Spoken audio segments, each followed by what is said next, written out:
Are you ready to learn how to back up your WhatsApp messages on your iPhone? Whether you're getting a new phone or just want to ensure everything is secure, I'm here to guide you through the process step by step. First, let's open up WhatsApp on your iPhone. Once you're in, tap on the settings button at the bottom right hand corner of the screen. Then, we want to tap onto Chats. Now, about halfway down the page, you'll see Chat Backup. Let's tap on that, and you'll have two options: automatic backup and manual backup. For automatic backup, you can choose daily, weekly or monthly, or never. I have mine set to weekly, but you can choose whichever option suits your needs best. You can also toggle on include videos if you want to back up your videos as well.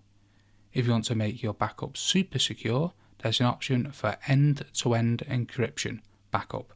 Once you've turned this on, no one, not even Apple or WhatsApp, will be able to access your backup. So if your security is a top priority for you, make sure you turn this on. If you prefer to manually back up everything, tap on the Backup Now button and it'll start backing up all your messages right away. You'll see the process at the top of the screen, and then when it's finished it'll say today as the current date and time. And that's it. Backing up your WhatsApp messages on your iPhone is quick and easy. I hope this tutorial is helpful for you. Thanks for watching, and I'll see you in the next one.